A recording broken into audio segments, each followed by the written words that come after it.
മോനെ, ഞാൻ ഖബറിലാകുമ്പോൾ എന്റെ റബ്ബനോട് ചോദിച്ചു, ഇബ്നു സക്കി, നീ എനിക്ക് എന്ത് ചെയ്തിട്ടാണ് ഇങ്ങോട്ട് വന്നതെന്ന് ചോദിച്ചു.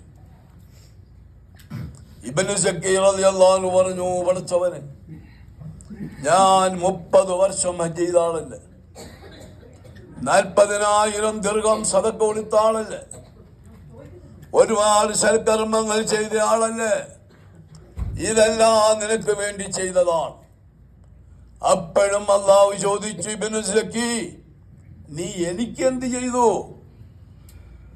നീ ആദ്യം പറഞ്ഞത് നിന്റെ കടമയാണ്, നിന്റെ ഉത്തരവാദിത്വം. ഞാൻ നിന്റെ സയ്യിദാണ്, യജമാനനാണ്, നീ എന്റെ അടിമയാണ്. നീ അടിമവൃത്തി ചെയ്യുക എന്നുള്ളത് നിന്റെ ഡ്യൂട്ടിയാണല്ലോ, നിന്റെ ഔദാര്യമൊന്നുമല്ലത്, അത് നിന്റെ ഡ്യൂട്ടി, നീ ചെയ്യുക. പിന്നെ ഉത്തരം മുട്ടിപ്പോയി. മോനെ, ഞാനാകെ പരിഭ്രമിച്ചു, വിഷമിച്ച് നിന്നപ്പോൾ എന്റെ വിഷമം അറിഞ്ഞതായ റബ്ബെന്നെ ആശ്വസിപ്പിച്ചു. നീ വിഷമിക്കണ്ട, നിന്റെ ഒരു അമലുൻ സാലിഹ് എന്നെ ഇഷ്ടപ്പെടുത്തിയിരിക്കുന്നു. അപ്പോൾ എനിക്ക് സന്തോഷമായി.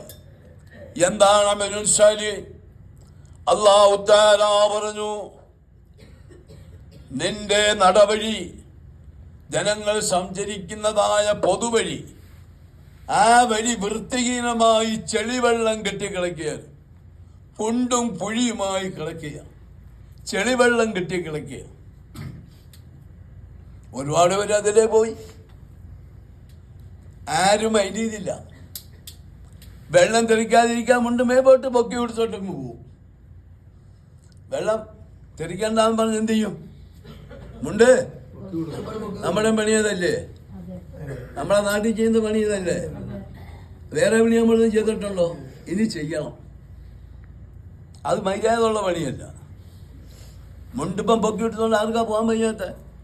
പിന്നെയും വരുന്നവൻ ഇതല്ലേ ഇടങ്ങേറ്, പിന്നെയും വരുന്നവൻ ഇതല്ലേ ഇടങ്ങേറ്.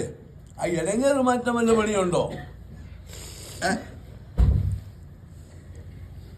എൻ്റെ മകൻ മുഹമ്മദ് ഈസായി, ഞാനും